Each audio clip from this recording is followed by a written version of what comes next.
Galera, tô aqui com o Lucas, ele vai explicar bem resumidamente um pouco da história do Vietnã. Manda lá, Lucas. Bora, rapaziada. É o seguinte, vou tentar resumir para não ficar muito longo aqui, você me corrija se eu estiver errado, hein?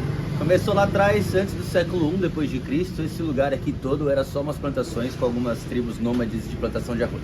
Era isso. Até que no século I depois de Cristo chegou a China, o grande império chinês, as dinastias bem antigas, e dominou tudo isso aqui por mais de 900 anos, até o final do século X. No final do século X, houve uma batalha no delta do Rio Vermelho, onde o Vietnã conseguiu a independência da China. E aí passou por um período muito próspero. Os 500 primeiros anos foram mais de expansão para o sul. Então eles começaram lá no norte, depois começaram a expandir para o sul. E lá no auge do século XV, quando eles já estavam bem grandes, eles começaram algumas guerras internas, questão de poder, e teve uma divisão entre o norte e o sul. Essa divisão ela vai se repetir um pouco depois na história, mas não por isso. Mas teve uma primeira divisão entre o norte e o sul. Essa divisão aconteceu algumas brigas entre eles. Vamos se unir, vamos separar, vamos se unir, vamos separar. Até que lá na frente do século XIX, 1803, teve um império, o Império de Nguyen, uma dinastia que conseguiu juntar os dois de forma definitiva, falando, vamos fazer um império que seja unificado. E aí eles colocaram lá na cidade de Hue, que inclusive a gente foi junto, lá na cidade imperial, uma capital para que essa cidade fosse a representação desse Vietnã unido. Isso deu muito certo. Diferente das tentativas anteriores desde o século XV, essa foi a primeira que realmente uniu o Vietnã como um país só. Essa unificação demorou até 1945, vou explicar por quê.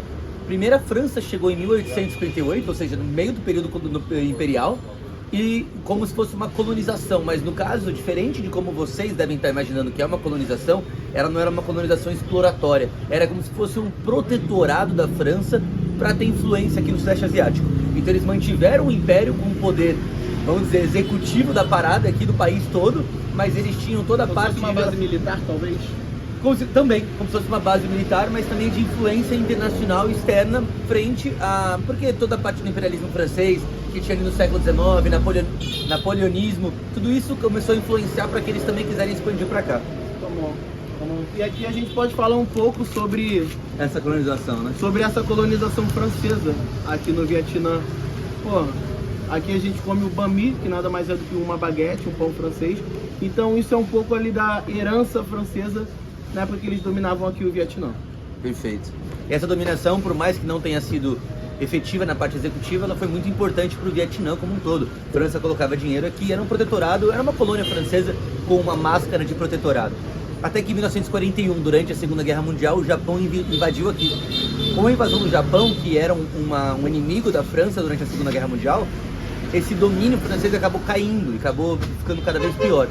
Em 1945, teve as duas bombas lá no Japão, a Segunda Guerra Mundial acabou, o Japão se retirou daqui e aí a França falou, pô, queremos voltar, só que já era tarde.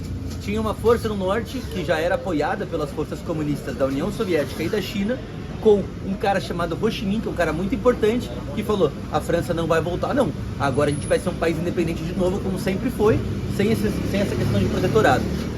Esse período durou mais um tempinho, Ho Chi Minh continuou tentando o poder aqui contra a França continuou tentando restabelecer a sua colônia, e isso foi até 1954. Esse foi o ano-chave da história do Vietnã. Em 1954 aconteceu a Conferência de Genebra.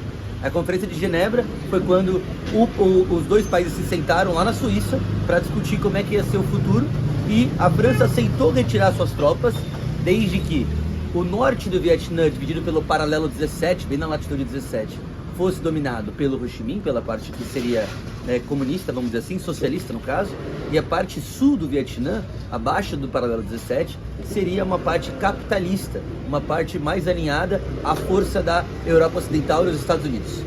Todo mundo aceitou. Em 1956 era para ter uma nova eleição para ver qual das duas partes que ia ser aqui a dominar o país. Acabou que a parte capitalista resolveu não participar dessa eleição. Isso é extraoficial, tá? Mas era um medo de perder. E aí, por ter medo de perder, eles não foram para a eleição, porque era muito forte a força comunista naquela época. E com isso culminou numa guerra civil, que iniciou nesse ano. E essa guerra civil acabou se transformando depois, quando o norte começou a financiar uma guerrilha comunista no sul contra o próprio governo. Essa guerra começou a pender mais para o lado comunista. Quem entrou na guerra? Os Estados Unidos. Como vocês já sabem da história, a guerra do Vietnã se iniciou aí, com a entrada dos Estados Unidos.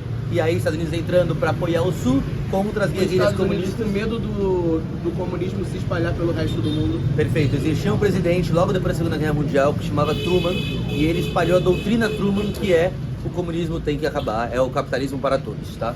E aí com isso, essa doutrina também influenciou essa parte aqui para eles apoiarem o capitalismo contra o Vietnã socialista. Essa parte da história é uma parte muito mais delicada, que se a gente for tentar resumir vai ser muito superficial e acho que não é legal com isso. Então fica esse resumo geral sobre essa parte da guerra do Vietnã. Era uma guerra entre o norte e o sul, que os Estados Unidos tentaram entrar para proteger o sul do país. Essa guerra acabou só em 75, na verdade. Os Estados Unidos tirou suas tropas em 73, mas ela durou por mais 2 anos ainda até 75, quando o socialismo venceu e o país se tornou um só, dominado pelas forças socialistas, que eram lideradas pelo Ho Chi Minh, que ele acabou morrendo durante a guerra em 68, mas que ele acabou virando esse símbolo do Vietnã unido e socialista. Até hoje o país está desse jeito. 75 até agora 2025, aliás 26 agora, né? São 51 anos que o país acabou a guerra e virou um país só socialista. E nesse tempo todo deu até pro Inoue comer o bami inteiro dele. Como é que tava? É isso, galera. Vamos pro vídeo.